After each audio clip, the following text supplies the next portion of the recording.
खाती खुशखबरी बाटे, मंगल पांडे भी बिल्कुल संतोष की भी। संतोष, क्या बड़ी खबर है आपके पास? और इसी बीच एक बड़ी खबर आ रही है और सबसे पहले अपने जो बड़ी स्क्रीन है उस पर दिखाते हैं। बीजेपी प्रत्याशी को 65,311 वोटों की ये बढ़त है। 16वें राउंड में तेजस्वी यादव पीछे हो गए हैं।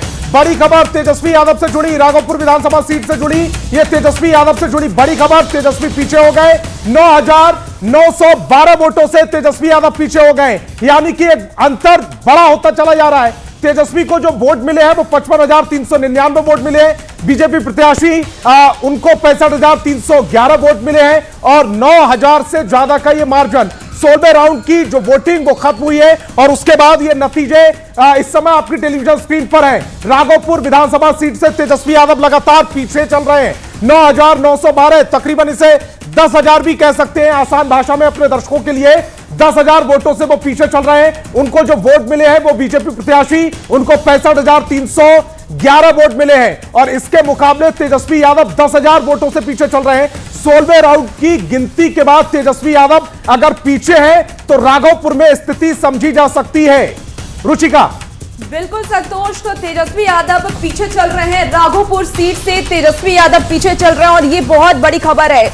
यानी कहीं ना कहीं समझा जाए कि आरजेडी में जो टूट हुई, खासकर दोनों भाइयों के बीच जो टूट हुई, उसका असर चुनाव पर भी पड़ा, परिवार पर भी पड़ा, क्योंकि तेज प्रताप यादव भी अपने सीट से हारते हुए नजर आ रहे हैं। और ये तस्वीरें देखिए, खेसारी लाल यादव छपरा से, वो भी पीछे चल रहे हैं।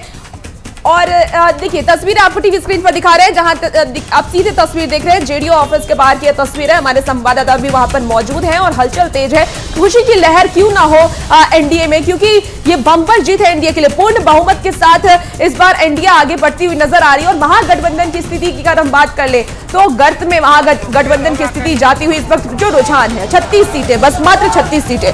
रेणु देवी देखिए बेतिया से अब आगे चलने लगी है। कुछ टाइम पहले तक, कुछ समय पहले तक ही पीछे चल रही थी और देखिए अब आपको सीधी बीजेपी के जश्न की तस्वीर आपको दिखा रहे हैं। ये बीजेपी दफ्तर की तस्वीर है। जश्न में डूबे हुए कार्यकर्ता नाच रहे हैं, गा रहे हैं और खुशी मना रहे हैं, क्योंकि जो 202 का आंकड़ा अभी तक रुझानों में आया है रुचिका, वो बहुत बड़ा आंकड़ा है, बहुत ही मैसिव मेजॉरिटी है जो कि एनडीए इस वक्त लाती हुई दिख रही है। नजर डालिए ना, ये देखिए महिलाएं भी कितना गुलाल उड़ाती हुई, नाचती हुई नजर आ रही है, झूमती हुई नजर आ रही है, और समझ सकते हैं। और इसके साथ ही विधानसभा चलेंगे। विधानसभा में हमारी सहयोगी विभा मौजूद है, वहां पे हमारे गेस्ट हैं जिनसे वो जानेंगे कि अभी तक जो आंकड़े आए हैं, जीत हुई है और वो सारी जीत एनडीए के ही पाले में गई है, तो इस पर क्या रिएक्शन है वहां पे?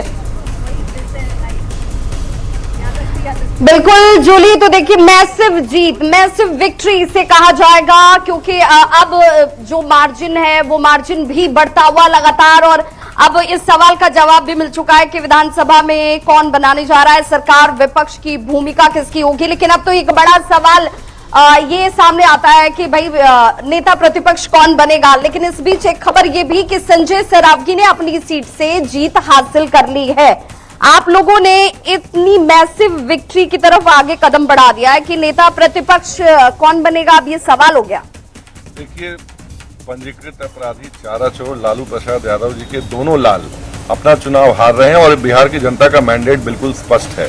और जैसा मैंने आपको पहले ही कहा था कि हम लोग 2010 के आंकड़े को पार करेंगे, देखिए हम लोग आंकड़े की तरफ उस तरफ बढ़ने लग गए। और एक कहा जाता है, कहावत है, हिस्ट्री रिपीट इटसेल्फ। 2010 में उसी राघोपुर से आदरणीय राबड़ी देवी हारी थी और तेजस्वी यादव जी भी अपनी, बिल्कुल मतलब ये 2025 में तेजस्वी अपनी सीट लूज करेंगे यहाँ इस राघोपुर से। राघोपुर में तेजस्वी की इस हार के बाद क्या उनके लिए राजनीतिक तौर पर भी अब चुनौतियां खड़ी होंगी? कि मेरी उम्र कम है, तो जो जिनकी उम्र खुद वो बता रहे कि उम्र कम है, तजुर्बा कम है, जिनके शब्दों की मर्यादा आप देखिए ऐसे तार तार करते हैं, वो लोकतंत्र पे हमला करते हैं और जनमानस को वो आह्वान देते हैं कि बिहार को नेपाल बना लीजिए। तो बिहार की जनता समझ रही है कि आप उस लायक नहीं है कि आप नेता प्रतिपक्ष भी बन सकते हैं। और आज तो इनके गठबंधन की स्थिति भी देखिए, वो समय भी याद कीजिए जब इनको लग रहा था कि इनके गठबंधन की चीजें जो फ्रेंडली फाइट है वो 10 सीटों पर ही थी, एक्चुअली में फाइट थी वो अभी भी उनके जो गठबंधन नामात्र की गठबंधन थी, उन्होंने किसी को पूछा नहीं, तो ये इमेच्योरिटी जो उनकी झलक रही थी। और बिहार की जनता ने नब्ज पकड़ लिया। बिहार की जनता बहुत ही प्रबुद्ध है, वो नब्ज से पकड़ती है कि लालू के लाल कहलाने के लिए आप है, क्योंकि आपकी राजनीतिक समझ इतनी नहीं है। जिनकी शैक्षणिक योग्यता 10वीं पास नहीं कर पाए, तो वो राजनीति क्या चला पाएंगे, बिहार की जनता बिल्कुल। तो महागठबंधन की इस परिस्थिति के लिए, इस स्थिति के लिए कई कारक हो सकते हैं। कई कारक में तेजस्वी यादव खुद भी एक बड़े कारक बन गए और पार्टी के अंदर के बयान या इसे अति महत्वाकांक्षा कह लीजिए और चीजों को समझ नहीं सके तेजस्वी। देखिए, तेजस्वी यादव को अब यह समझ में आ रहा होगा कि राजनीति जो है वह behind the schedule according to script नहीं की जा सकती है। राजनीति में अगर आप हैं तो आपको जनता के नब्ज को समझना पड़ेगा। लगातार यात्रा में सिर्फ अपनी बात